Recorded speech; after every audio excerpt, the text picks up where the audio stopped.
Good afternoon.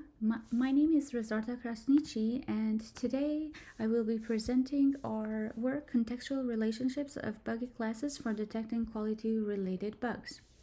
So quality bugs, such as security bugs, usability bugs, performance bugs, and so on, are difficult to detect because the implemented quality-related features are commonly scattered across the code base. Unfortunately, though, this scattered information prevents software developers from holistically understanding the root cause of quality bugs. Now, the traditional view of a system does not support a hierarchical representation of code view for monitoring and tracing how quality features are topically related. And in this paper, we show how these limitations can be overcome by leveraging a hierarchical directly process topic modeling technique, along with other supporting techniques such as structural and textual analysis to capture hierarchical topic relationships among quality features. Now, let's look at this example specifically. So suppose class A here comprises the security logging functionality, which is shown in the yellow area. But this security feature is broken. But we see that the yellow feature is also implemented in class B and class C. So which means that the issue that is in class A now is going to affect class B and propagate also in class C. So dealing with this problem when faced with highly complex projects that contain thousands of packages and classes with thousands of lines of code, and rationalizing and locating all these relevant classes and their relations to quality concerns can be an infeasible task.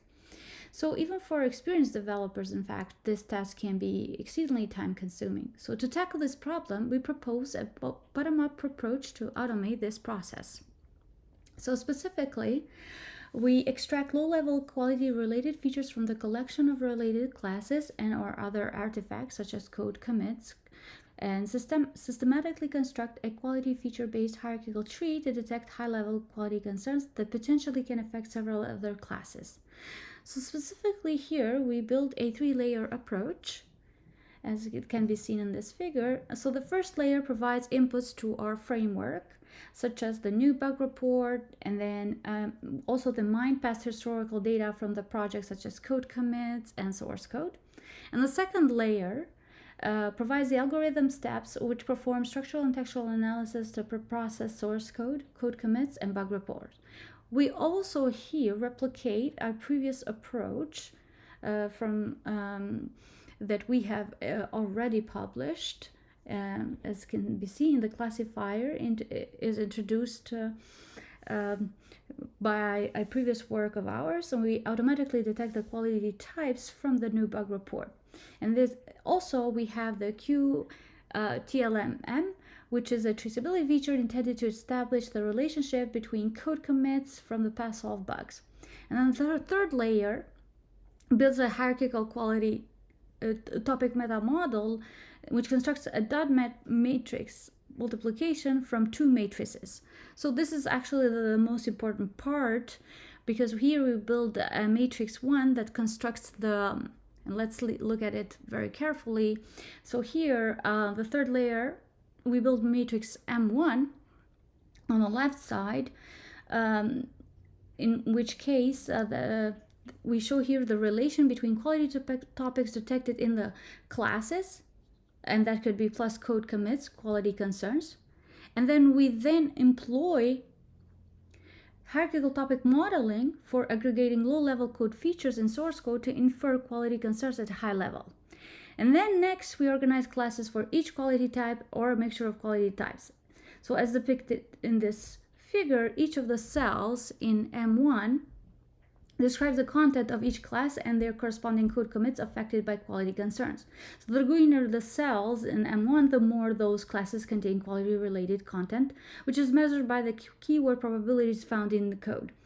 For example, if classes do not contain quality-related information, the M1 cells are empty, as you can see in some areas, which means that classes are purely functional based. And then on the other side, on the right side, we build another matrix, which is called M2, And then with we practically try to find the relationship between quality concerns and bug report.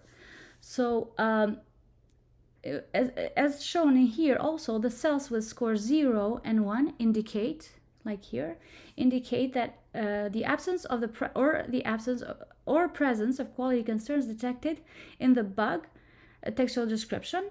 If the classifier classified new bug report as both performance and security concern, it will return a hot encoding as 10001, which means that score 1 in the first position and the score 1 in the sixth position denote the quality type that the bug report belongs to. And then finally, we have create the VCM text similarity, because now we need to show we need to capture the similarity information between M1 and M2 via overlapping quality concerns that occur between those two matrices.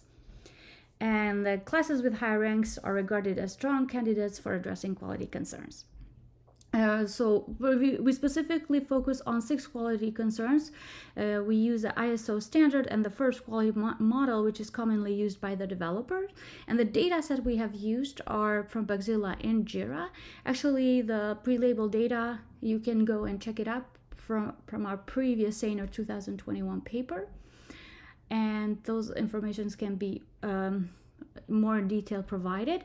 So here we show that for this preliminary studies, we have compared our work to the state of the art, and the results show that our approach has shown precision of 84% and recall of 82% compared to the previous state of the art, which was 67% and 64%. Just to conclude, our work makes several contributions. It can detect 6 quality concerns scattered across the code base. It can provide immediate actionable auditing insight to software companies for handling security concern. And it also provides traceability of high impacted quality concerns during maintenance and evolution. And finally, software developers can gain a breadth of understanding of quality concerns that are difficult to capture at the code level. I would be very happy to answer any of your questions. Thank you.